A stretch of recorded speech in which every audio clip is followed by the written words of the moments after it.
The Meridian Club stood like a fortress of wealth in the heart of downtown. Its marble floors sparkled under crystal chandeliers, and oil paintings of long-dead rich men stared down from gold frames. This was not a place for ordinary people. This was where the city's most powerful gathered to make deals that would affect thousands of lives. Maria had been working there as a waitress for 3 years. Every night she watched these people in their expensive suits and designer dresses. They talked about buying companies like others talked about buying groceries. They never looked at her directly. To them, she was just part of the furniture, someone who brought food and disappeared. Tonight was different, though. The monthly chosen elite dinner was happening. This was when the richest and most influential people in the city came together. Technology billionaires sat next to politicians. Movie producers chatted with real estate kings. The power in that room could move mountains. Maria moved between the tables like a ghost. She had learned to be invisible here. When you served people this wealthy, you learned to blend into the background. They didn't want to see the help. They wanted their champagne glasses to magically refill themselves. "More wine over here," called out a woman in a diamond necklace that probably cost more than Maria's yearly salary. The woman didn't even look up from her phone. Maria poured the wine and moved on. Just another invisible servant in a world of visible wealth. The conversation swirled around her as she worked. They talked about stock markets like they were playing video games. They discussed political campaigns like they were choosing what to watch on TV. These people controlled so much. Yet they seemed so disconnected from real life. In the corner of the grand dining room sat a beautiful black piano. It was a Steinway, the kind of piano that most musicians could only dream of touching. Tonight it sat silent.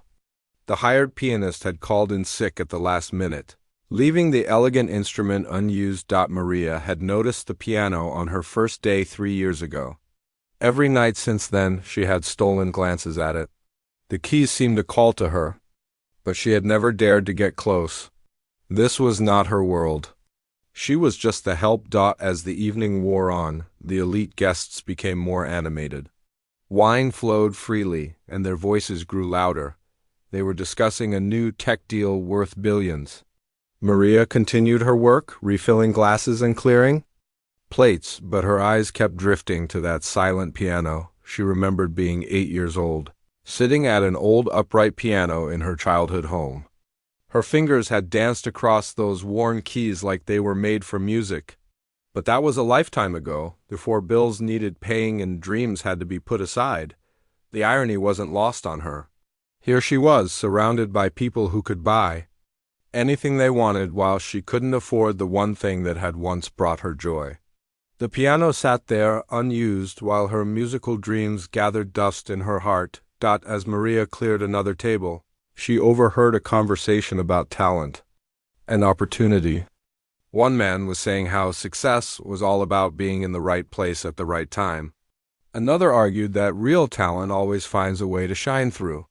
Neither of them had any idea that extraordinary talent was walking right past them with a tray of dirty dishes. The evening was winding down.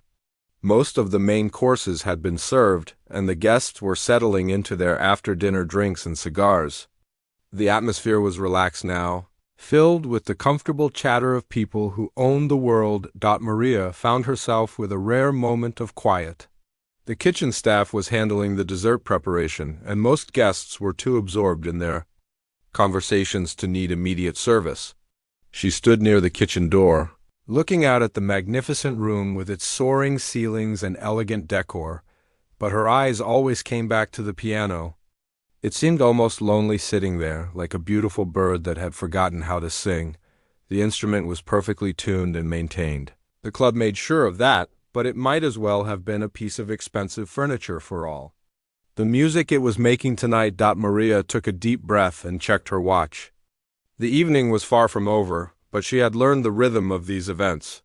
Soon, the guests would be too engrossed in their networking and deal-making to pay attention to anything else. The piano would continue to sit silent, and another evening of missed music would pass by. Little did anyone in that room know that everything was about to change. The invisible waitress with calloused hands and a tired uniform was carrying something far more valuable than any of the wealth displayed around her. Tonight, that hidden treasure was about to be revealed in a way that would shake the very foundations of the chosen elite's carefully ordered world. Something stirred deep inside Maria as she looked at that piano. Maybe it was the way the soft light hit the keys, or maybe it was the wine-soaked laughter of people who had never known real struggle. Whatever it was, she felt a pull she hadn't experienced in years. The dining room had settled into that comfortable buzz of after-dinner conversation. The elite guests were deep in discussions about mergers and acquisitions. A group near the window was debating the future of artificial intelligence. Another cluster was planning a charity gala. That would probably cost more than most people's houses. Maria checked the time again. She had maybe 10 minutes before the next round of service would begin. The kitchen was busy preparing the fancy desserts these people expected. Her supervisor was nowhere to be seen, probably dealing with some minor crisis in the back. Her feet seemed to move on their own. Step by step, she found herself walking toward the piano. Her heart was beating so fast, she thought everyone in the room might hear it. But the wealthy guests were too absorbed in their own importance to notice one waitress moving quietly across the room. The piano bench was covered in rich burgundy velvet. Maria had dusted it hundreds of times, but never imagined sitting on it. She looked around nervously. A few people glanced in her direction, but their eyes slid past her like she wasn't really there. She was used to being invisible, but tonight, that invisibility felt like a shield. She lifted the bench cover with trembling hands. Inside was sheet music, complex pieces by famous composers, but Maria didn't need sheet music.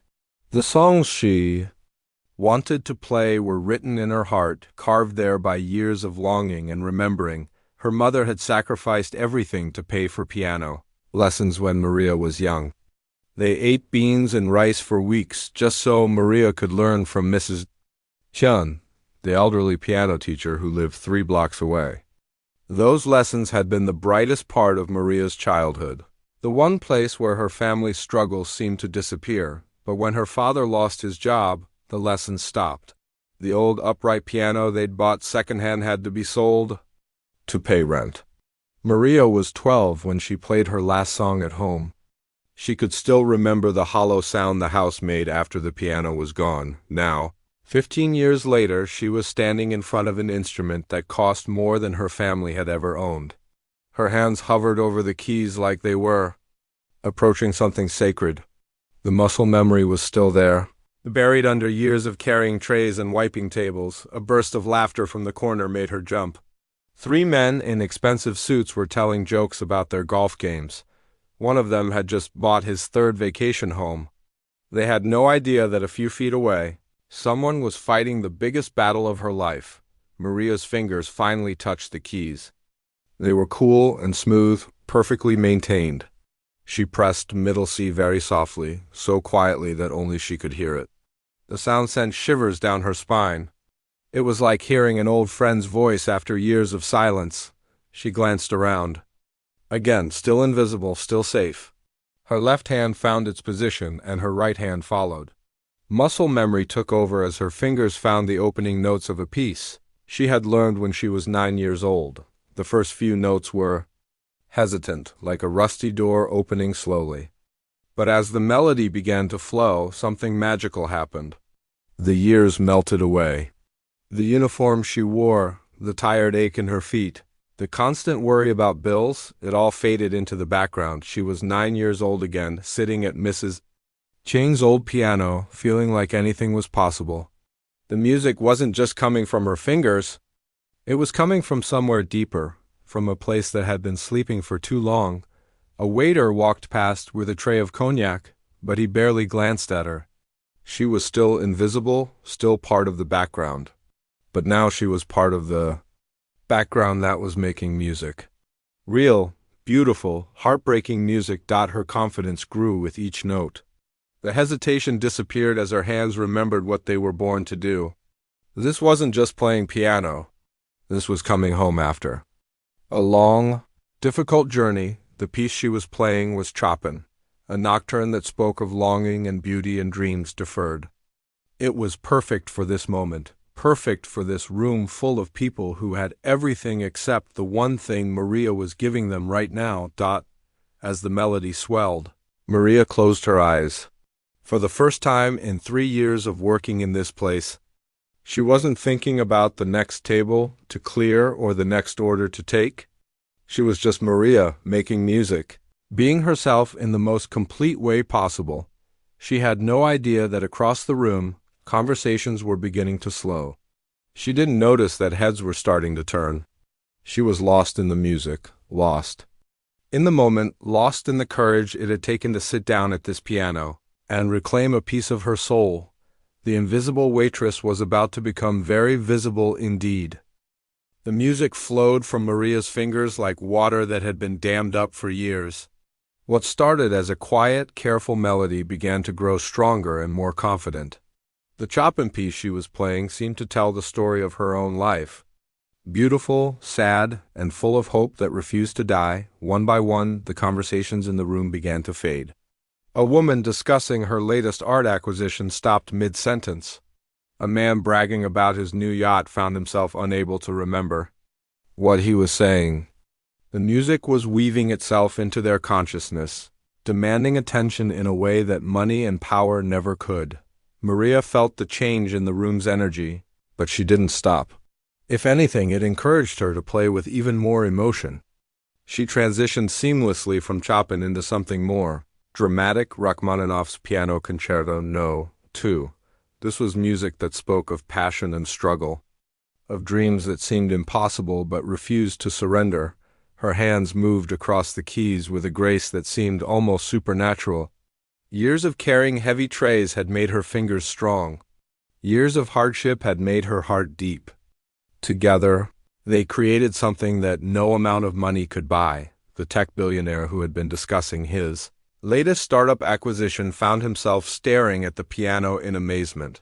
He had heard professional pianists before, had season tickets to the symphony, but this was different. This wasn't just technical skill, this was raw emotion being transformed into sound. A famous movie producer, known for her ability to spot talent, set down her wine glass and moved closer to the piano. She had discovered several Academy Award winners, but she had never heard anything like this. The waitress, the invisible, overlooked waitress, was playing with the kind of passion that couldn't be taught or bought. Maria's eyes were closed now, completely lost in the music.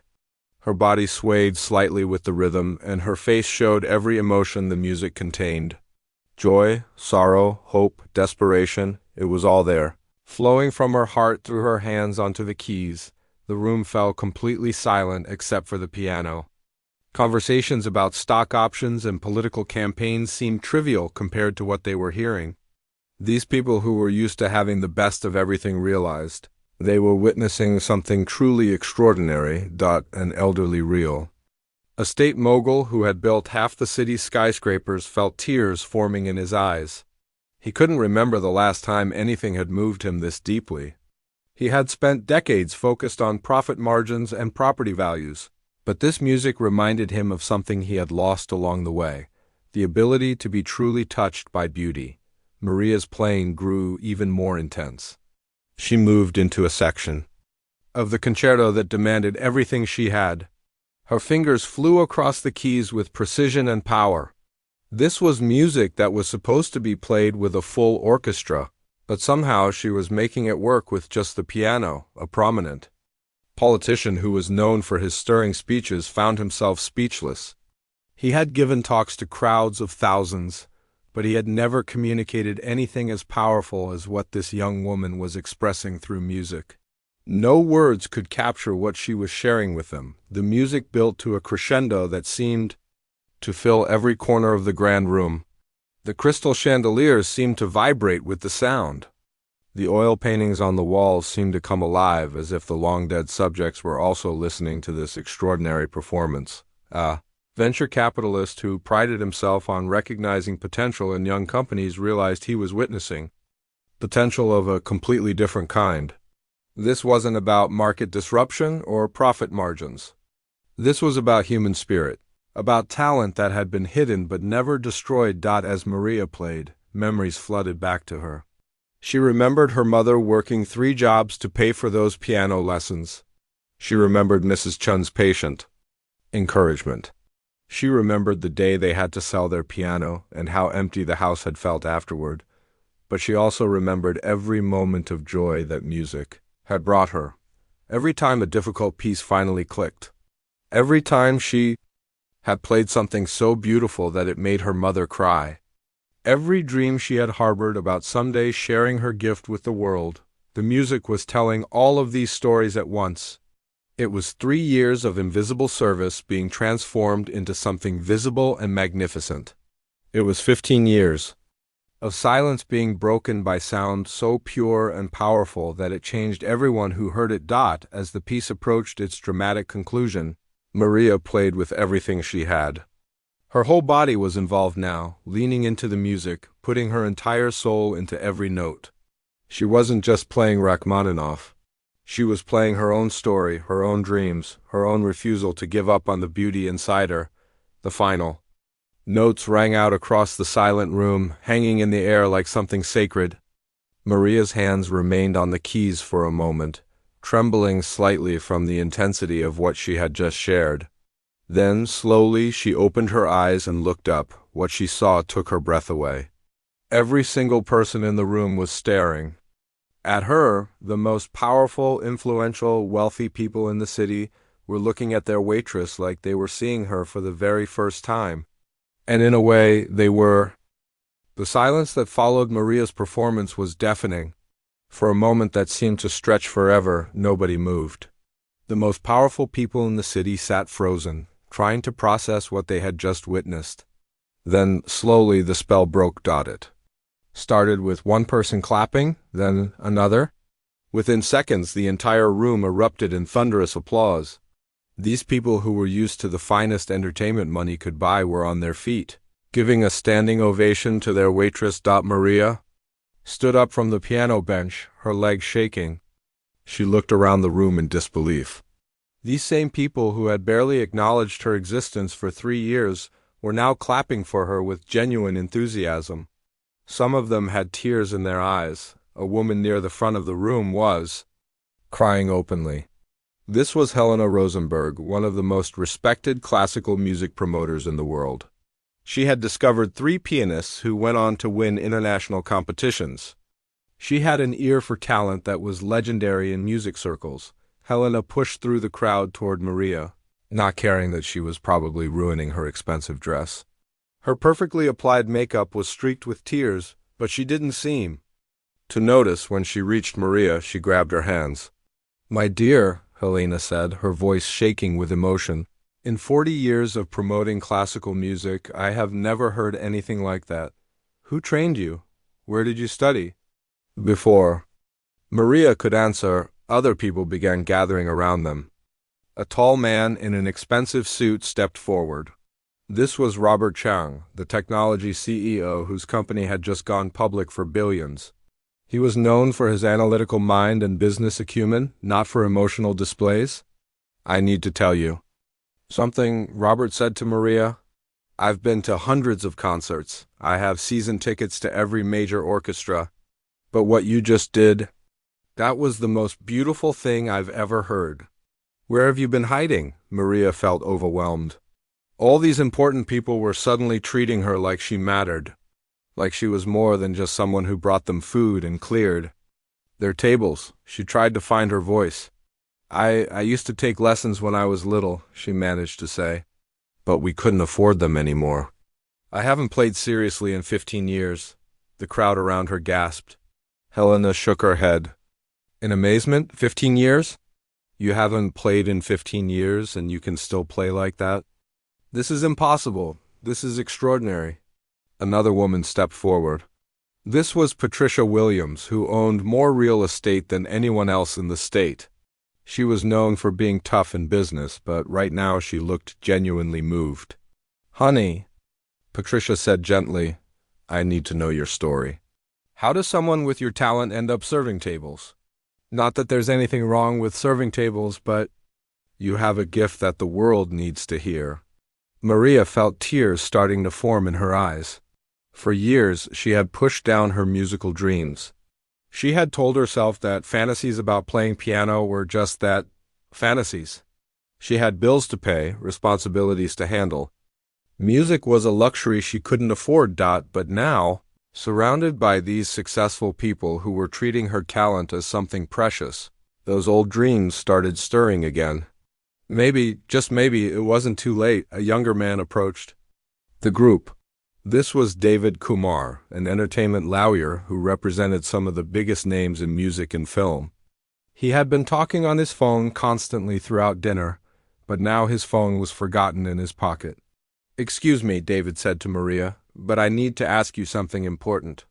Do you write your own music? Do you have any recordings? Because what I just heard, people need to experience this." Maria shook her head. "I don't have anything recorded. I just I just play for myself sometimes. When I can find a piano," Helena looked like she might faint. "When you can find a piano, you don't have access to an instrument? This is criminal. This is absolutely criminal." The crowd around Maria was growing larger. Word was spreading through the room about what had just happened. People who had been in other conversations were coming over to see what the excitement was about. A distinguished older gentleman made his way through the crowd. This was Judge William Foster, who sat on the state Supreme Court. He was known for his serious demeanor and rarely showed emotion in public. "Young lady," the judge said formally, "I want you to know that in my 70 years on this earth I have witnessed many remarkable things. But your performance tonight was transcendent. It reminded me why beauty matters in this world." Maria looked around at all these faces, faces that had been familiar to her for 3 years, but had never really seen her before tonight. Now they were looking at her with respect, with admiration, with something close to awe. Robert Chang stepped closer to Maria again. "I need to ask you something, and I want you to think carefully before you answer. If money wasn't an issue, if all your practical concerns were taken care of, what would you want to do with your music?" The question hit Maria like a bolt of lightning. When was the last time anyone had asked her what she wanted? When was the last time she had even allowed herself to think about what she wanted? She started, then stopped. The old dreams were stirring, but they felt so fragile. "I always wanted to study music seriously. To maybe perform someday, to share music with people who need to hear it." Helena clasped her hands together. "Then that's exactly what's going to happen. I don't care what it takes. Talent like yours doesn't come along once in a lifetime. It comes along once in a generation, if we're lucky." The room buzzed with excitement as these powerful people began to realize they weren't just witnessing a performance. They were witnessing the discovery of something extraordinary, and they all wanted to be part of what happened next. As the excitement in the room continued to build, Maria felt like she was living in a dream. These people who controlled industries and influenced governments were hanging on her every word. But now came the hard part, telling them the truth about her life. Helena was still holding Maria's hands, studying her face like she was looking at a priceless work of art. "Tell us everything," she said gently. "Help us understand how someone with your extraordinary gift ended up here." Maria took a deep breath. She had never talked about her story to anyone at the club. These people lived in a world so different from hers that she had never imagined they would be interested. But now, looking at their expectant faces, she realized they genuinely wanted to know.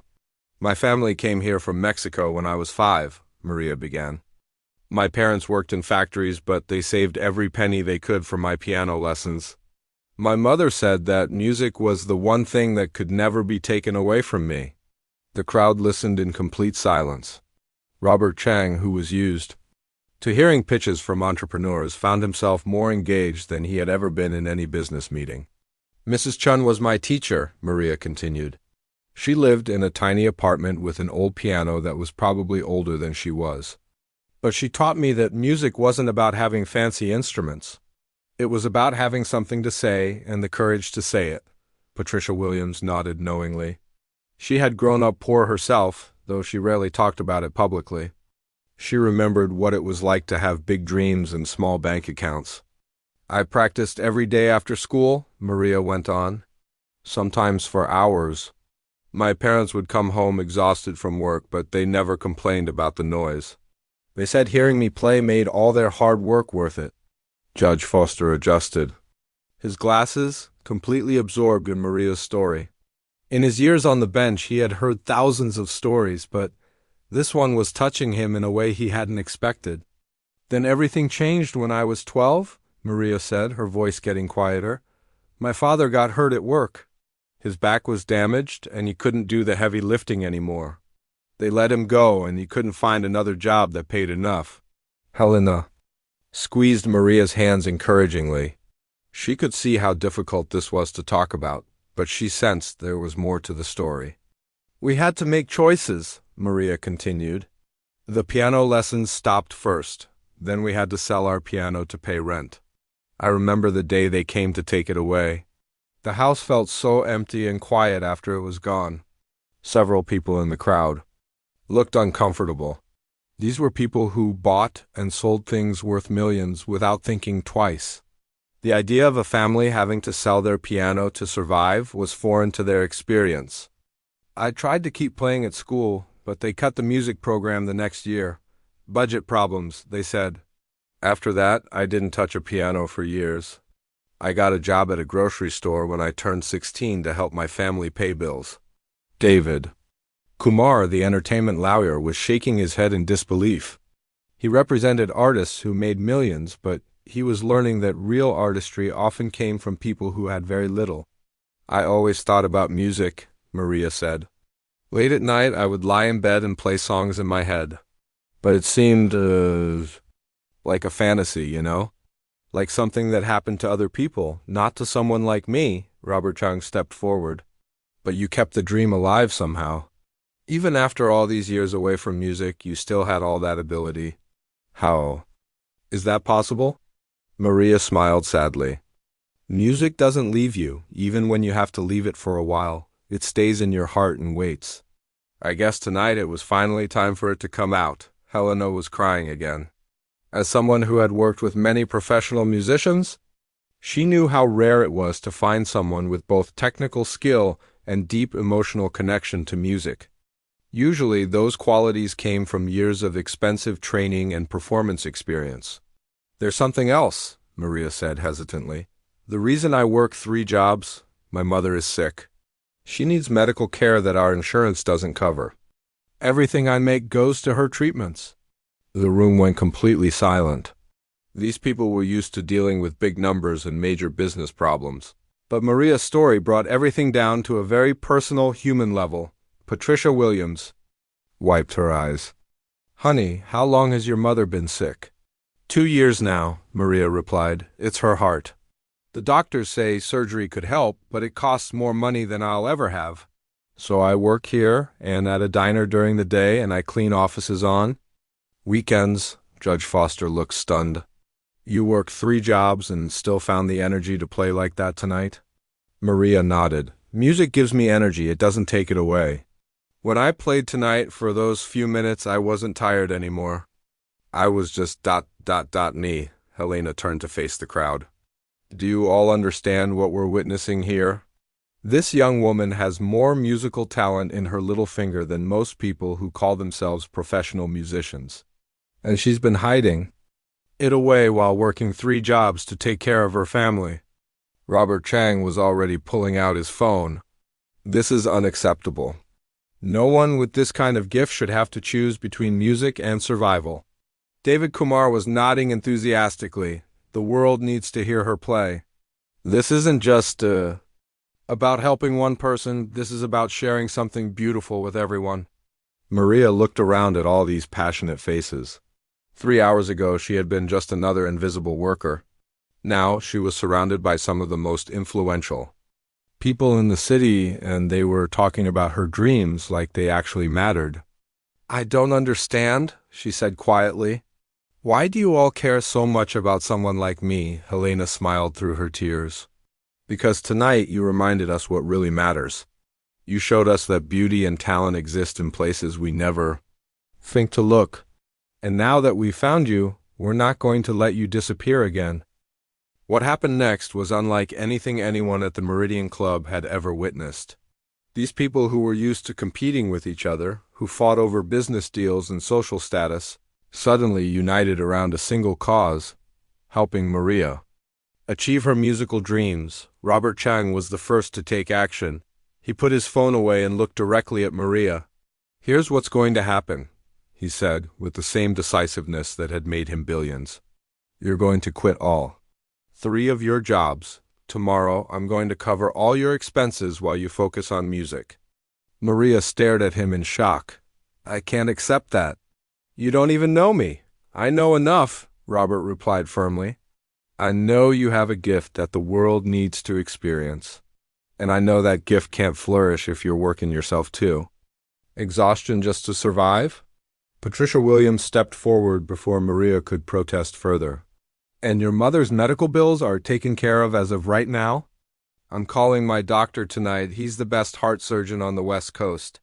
"Your mother will have her surgery and she have the best care available." Judge Foster nodded approvingly. "This is what we should be doing with our resources, supporting genuine talent and helping families in need." Maria felt dizzy. These offers were so generous, so life-changing, that her mind could barely process them. "I don't know what to say. This is too much. I can't possibly accept all this help." Helena took Maria's arm gently. "My dear, let me explain something about the music world. Real talent, the kind you have, is incredibly rare. When we find it, we have a responsibility to nurture it. This isn't charity. This is an investment in something beautiful that will enrich many lives." David Kumar was already making phone calls. He stepped away from the group for a moment, speaking rapidly to someone on the other end. When he returned, he was smiling broadly. "I just got off the phone with the dean of the Eastman School of Music," he announced. "They want to meet with you next week. Full scholarship, private instruction with their best teachers, plus a living stipend." Maria's knees almost buckled. The Eastman School was one of the most prestigious music conservatories in the world. She had dreamed about places like that when she was young, but they had seemed as unreachable as the moon. "There are other options too," Helena added. "Juilliard, Curtis Institute, New England Conservatory. They'll all want to meet you once word gets out about tonight." An older woman who had been listening quietly stepped forward. This was Dr. Elizabeth Montgomery, a retired symphony conductor who now served on the boards of several arts organizations. "There's something else we need to discuss," Dr. Montgomery said. "Maria, you need to understand that this is just the beginning. With proper training and exposure, you could have an international career. Concert halls around the world would want to book you." The crowd around them continued to grow as more club members learned about what was happening. A prominent art collector was already talking about organizing a private concert. A media executive was discussing how to document Maria's journey. "Robert?" Chang held up his hand for attention. "Let's not get ahead of ourselves. The first priority is getting Maria the training she needs. But I want everyone here to understand we're not just helping one person tonight. We're investing in something that will inspire countless others." A younger woman in the crowd spoke up. This was Lisa Park, who ran a successful nonprofit organization. "This story needs to be shared responsibly. There are probably hundreds of talented people out there who are in similar situations, working multiple jobs, unable to pursue their gifts because of financial constraints." Patricia Williams nodded enthusiastically. "That's exactly right. Maria's success could help spotlight the need for better support for artists from working-class backgrounds." Judge Foster stroked his chin thoughtfully. "We should also consider the policy implications. If someone this talented can slip through the cracks for 15 years, how many others are we missing?" Maria listened to all this discussion about her future with a mixture of excitement and fear. These people were talking about changing her entire life, about opportunities she had never dared to imagine. But it also felt overwhelming. "Can I ask something?" Maria said quietly, and the whole group fell silent. "What if I'm not as good as you think I am? What if tonight was just ... I don't know, beginner's luck or something?" Helena laughed, but it was a warm, encouraging laugh. My dear, what you did tonight cannot be faked. That level of musical expression comes from years of deep connection to music, even if you haven't been actively playing. Trust me, I've heard thousands of pianists. You have something special. Dr. Montgomery agreed. Raw talent like yours is unmistakable. Yes, you'll need to rebuild your technique and learn new repertoire. But the foundation you showed tonight is extraordinary. David Kumar was looking at his phone again. I'm getting calls from people who weren't even here tonight. Someone recorded part of your performance on their phone, and it's already starting to spread on social media. Maria felt a moment of panic. Someone recorded me? I didn't know. Don't worry, David assured her. It's good exposure. But we'll need to manage this carefully going forward.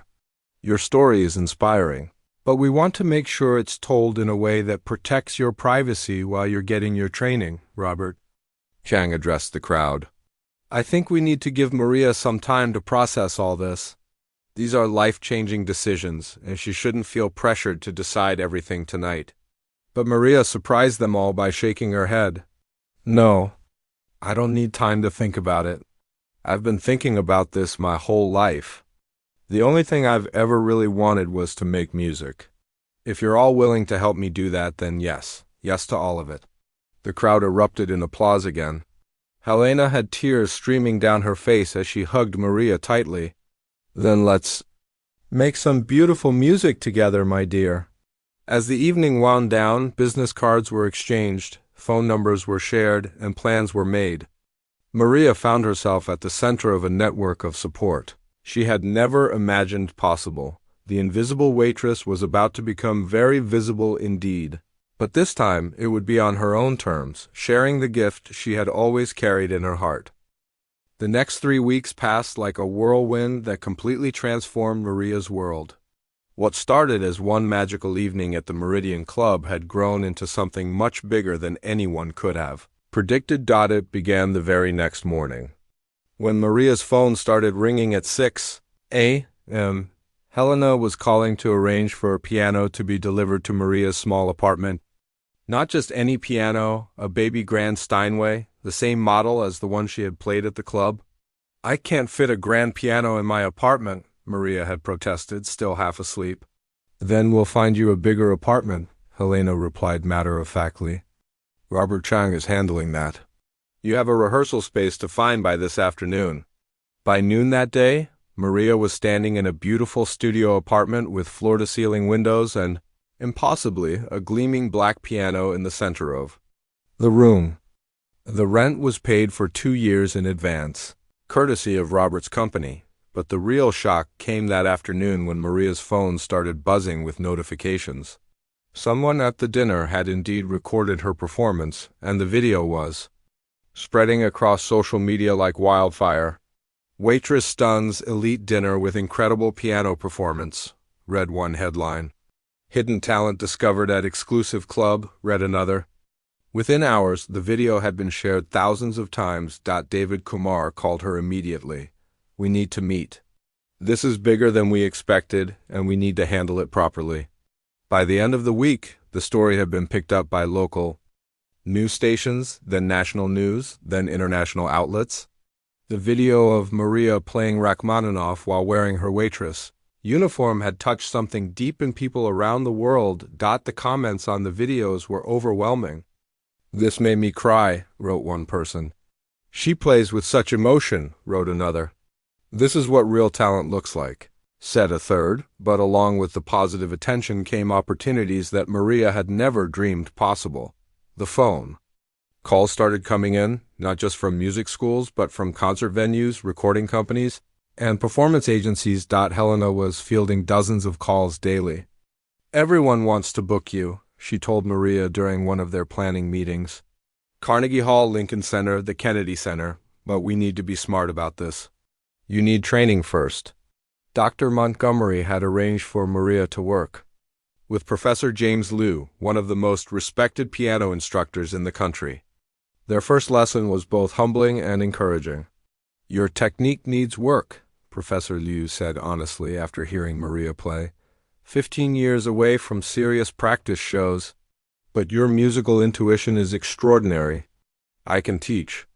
You technique, what you have naturally cannot be taught? The lessons were intense. 3 hours every morning, working on exercises that rebuilt Maria's finger strength and precision. Her hands ached at first, but it was a good ache, the feeling of muscles remembering what they were meant to do. Meanwhile, Patricia Williams had been true to her word about Maria's mother. The surgery was scheduled within 2 weeks, performed by the best cardiac surgeon on the West Coast. Maria sat in the waiting room of the private hospital, still hardly believing how much her life had changed. "Your daughter is quite remarkable," the surgeon told Maria after the successful operation. "Not just because of her musical talent, but because of her devotion to you. She's worked herself to exhaustion to pay for your care." Maria's mother recovered quickly in the private room that Patricia had arranged. "Mia," she said to Maria one afternoon, "I always knew this day would come. I knew your music was too beautiful to stay hidden forever." The media attention continued to grow. A major magazine wanted to do a feature story. A documentary filmmaker reached out about following Maria's journey. A famous talk show requested an interview. David Kumar helped Maria navigate all the requests. "We say yes to the things that support your artistic development and help tell your story in a positive way. Everything else we politely decline." The most surreal moment came when Maria received a phone call from one of her musical heroes, a world-famous pianist whose recordings she had listened to for years. "I saw your video," the pianist said. "What you did was extraordinary. When you're ready, I'd love to perform a duet with you." Maria had to sit down. 6 weeks ago, she was serving tables and barely making ends meet. Now one of the world's most respected musicians wanted to collaborate with her, but perhaps the most meaningful transformation was happening inside Maria herself. For the first time in years, she woke up each morning excited about the day ahead. The constant worry about bills and medical expenses had been lifted from her shoulders, allowing her creative spirit to flourish. "I feel like I'm becoming myself again," she told Helena during one of their regular check-ins. "Or maybe I'm becoming who I was always meant to be." The practice sessions with Professor Liu were yielding remarkable results. Maria's technique was improving rapidly, but more importantly, her confidence was growing. She was learning to trust her musical instincts again. "You're ready for your first public performance," Professor Liu announced after 6 weeks of intensive training. Not a major concert hall yet, but something meaningful. Helena had the perfect venue in mind. "There's a music festival next month that focuses on emerging artists. It would be ideal for your debut." As news of Maria's upcoming performance spread, advance ticket sales were unprecedented. People who had seen the viral video wanted to witness her talent in person. Music critics and industry professionals were booking flights to attend. Robert Chang summed up what everyone was feeling. "What started as one evening at a private club has become something that's inspiring people around the world." Maria's story proves that extraordinary talent exists everywhere, often in the most unexpected places. The transformation was complete, but in many ways the real journey was just beginning. Maria was no longer the invisible waitress.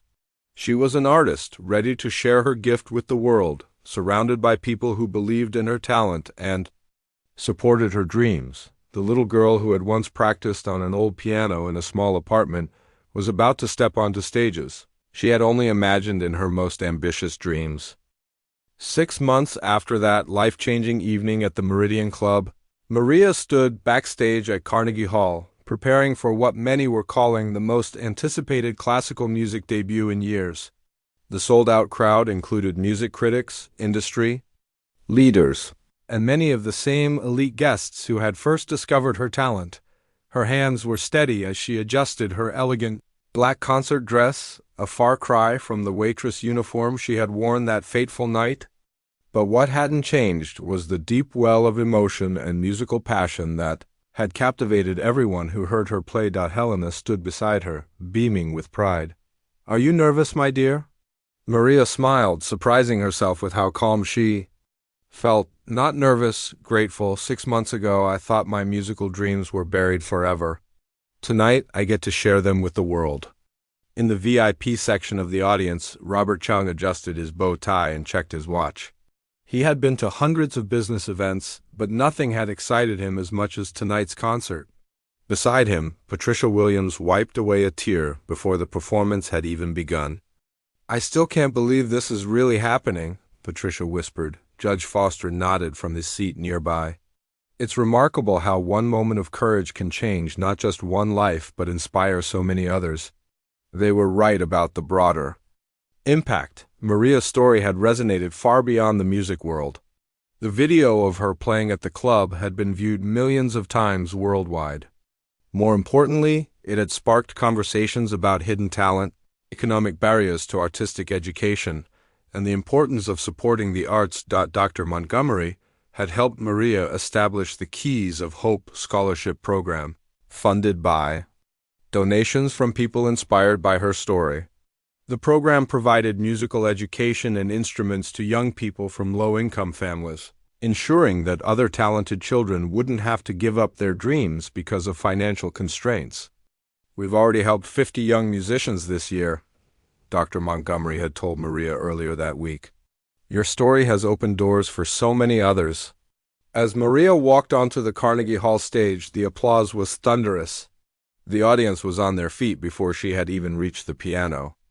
Among them was her mother, seated in the front row. Healthy and radiant after her successful surgery, Maria sat at the magnificent concert grand piano and paused for a moment, looking out at the sea of faces. 6 months ago, these same people might have looked right through her if she had been serving them coffee.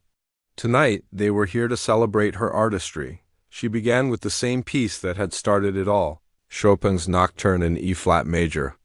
But now, with months of intensive training behind her, the performance was even more refined and emotionally powerful.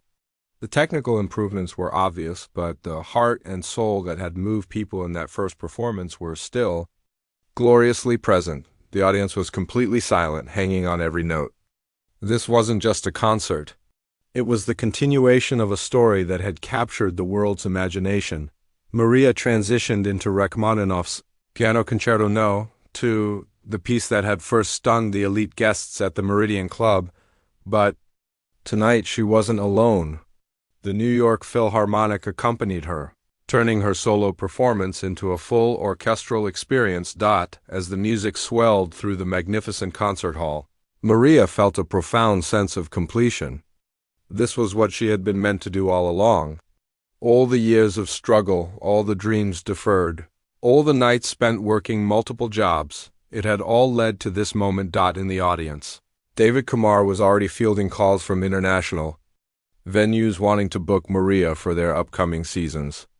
London, Vienna, Tokyo, the world's greatest concert halls were calling, but Maria had made it clear that fame wasn't her only goal. Between concerts and recording sessions, she regularly performed at schools, community centers, and hospitals. She wanted to bring music to people who might never otherwise experience live classical performance. "Music saved my life," she told a group of students at an inner-city school just the week before. "It gave me hope when I had nothing else. I want to share that hope with all of you." As the final notes of the Rachmaninoff echoed through Carnegie Hall, the audience erupted in the kind of sustained ovation usually reserved for the world's most established artists.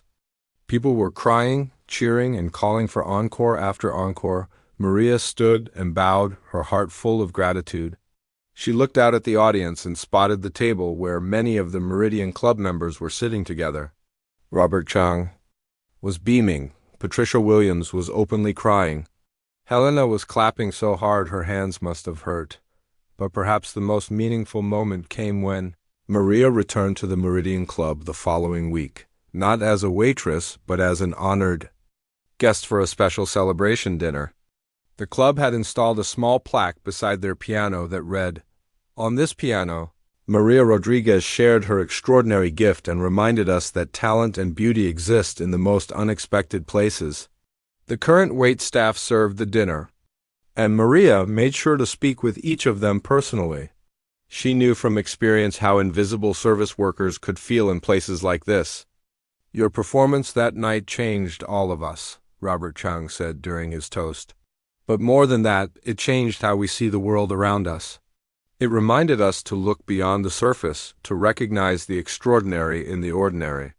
Helena raised her glass to Maria, who taught us that the most beautiful music often comes from the deepest struggles, and that true talent will always find a way to shine. As the evening wound down, Maria sat at the same piano where her journey had begun. This time, she played a piece she had written herself, a composition that told the story of dreams deferred but never abandoned, of struggle that leads to triumph, of the power of music to transform lives. The last notes faded into silence, and Maria looked around the room at faces that had become dear to her. 6 months ago, she had been serving these people their dinner.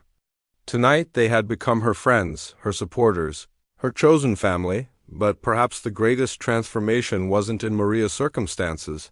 It was in how everyone who witnessed her story began to see the world differently. They looked more carefully at the people around them, wondering what hidden talents and untold stories might be waiting to be discovered. Maria's journey from waitress to world-renowned pianist had proven that extraordinary gifts exist everywhere, often in the most overlooked places. And sometimes all it takes is one moment of courage, one decision to step up to the piano, to change not just one life, but to inspire countless others to pursue their own hidden dreams. The invisible had become visible, and in doing so had made the whole world a little more beautiful.